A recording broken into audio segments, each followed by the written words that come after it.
जो डॉक्टर बने, मेरा परिवार इस लायक नहीं था कि हमको डॉक्टर बनने के लिए मार्गदर्शन दे सकता का संकल्प आपो दीपो भवा जो कहते हैं, स्वयं अपना दीपक बनो, स्वयं मार्गदर्शक बनो, यही मेरी जिंदगी में काम। असल हम लोग जो डॉक्टर बने, मेरा परिवार इस लायक नहीं था कि हमको डॉक्टर बनने के लिए मार्गदर्शन दे सकता।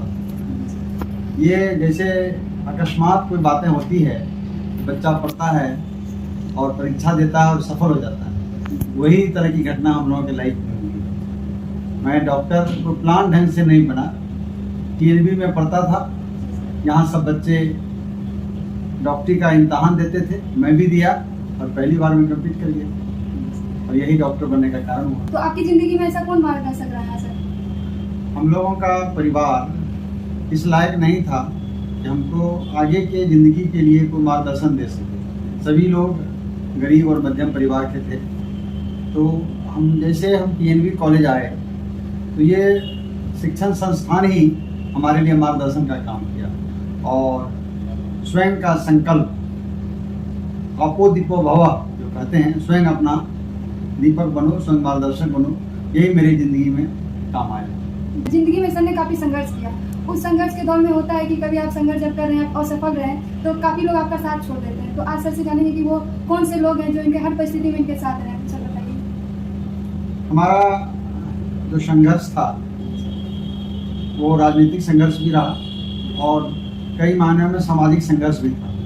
मेरे ऊपर जब मैं डॉक्टरी कर रहा था भागलपुर में, तो एक बार इनकम टैक्स वाले ने मेरे घर पर रेड किया और उस समय हमें बहुत परेशानी में डाला।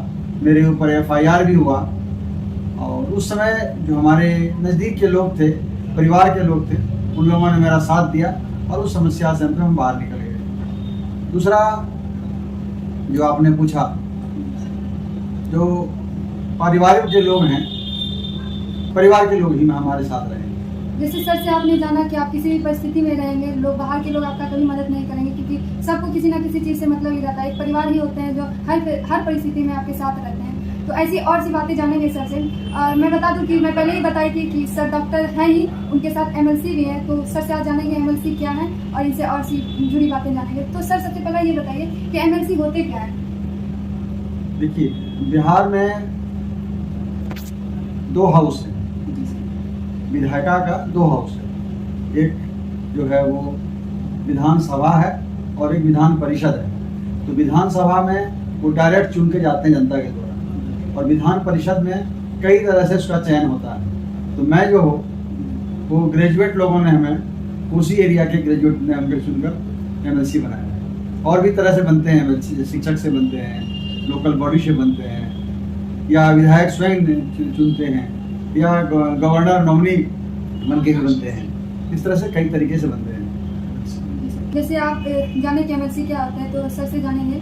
सर ये बताइए कि आप जब कोसी निर्वाचन क्षेत्र के एमएलसी बने तो वहाँ पे आपको किन किन कठिनाइयों का सामना करना पड़ा हो, क्योंकि दिक्कतें तो हर जगह ही होती हैं। तो सर बताइए, जब आप एमएलसी बन के गए वहाँ पे तो क्या क्या समस्याएं? पहले तो जिस परिवार और समाज से आते हैं, हम लोगों का कोई राजनीतिक बैकग्राउंड नहीं था।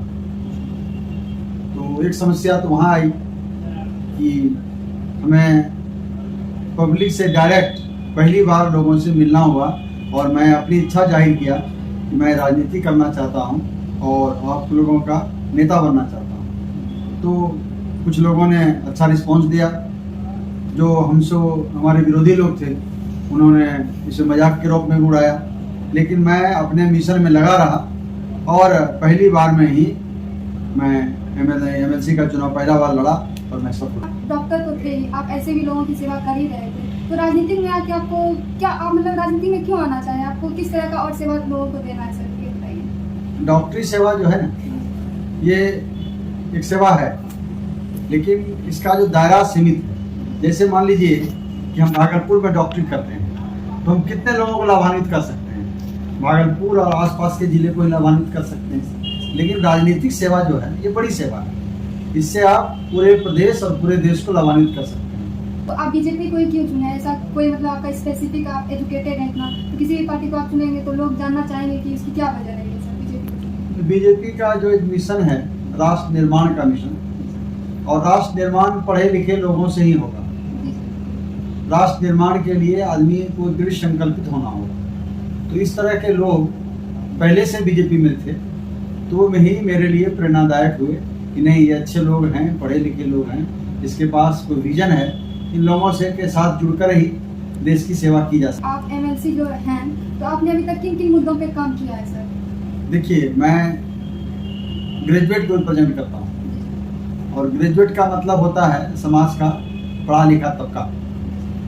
तो मैं समझता हूँ कि संसाधन का विकास होना और मानव का विकास होना, दोनों में बहुत फर्क है। संसाधन आज कितना भी हो जाए, रोड बन जाए, बिजली आ जाए, रेलवे का जाल बिछ जाए, लेकिन अगर आदमी का विकास नहीं हुआ तो इन संसाधनों का बहुत उपयोग नहीं है। इसलिए आदमी अधिक से अधिक पढ़े लिखे, अधिक से अधिक विचारवान हो, अधिक से अधिक तार्किक हो, और अधिक से अधिक समाज को कैसे अपनी सेवा से लाभ पहुंचा सके, इस तरह के आदमी का निर्माण शिक्षा से हो सकता है। इसलिए मेरा प्रयास रहता है कि समाज में अधिक से अधिक लोग शिक्षित हों, और शिक्षा ही नहीं, शिक्षित ही नहीं बल्कि हायर एजुकेशन में शिक्षित हों, वो पीएचडी करें ताकि उनका दिमाग तार्किक हो। डॉक्टर भी हैं, एमएलसी भी हैं, तो आप इन दोनों किरदारों को कैसे मैनेज करते हैं सर?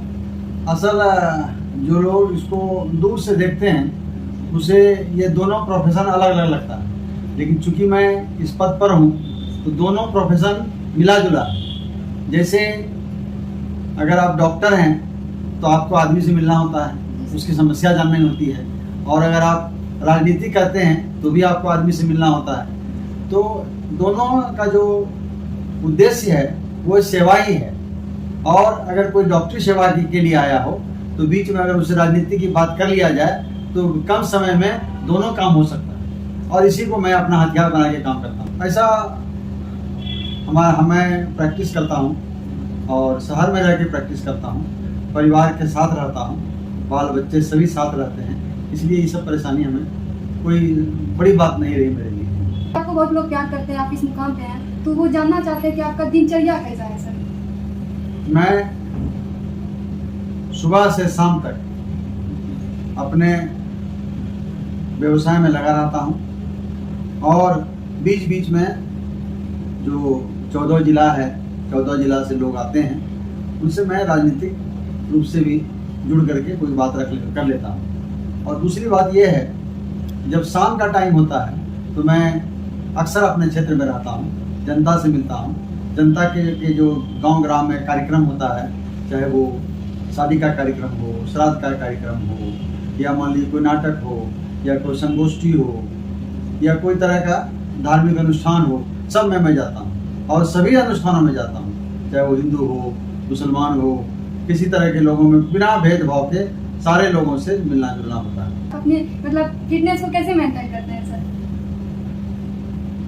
भोजन, व्यायाम, विश्राम, तीनों का लाइफ में सामंजस्य हो। कम खाना, समय पर एक्सरसाइज करना, और समय पर सो जाना, ये तीनों चीज़ का जब समावेश होता है तो स्वास्थ्य मेंटेन रहेगा। और ऐसे मैं नहीं समझता हूँ मेरा बहुत स्वास्थ्य मेंटेन है।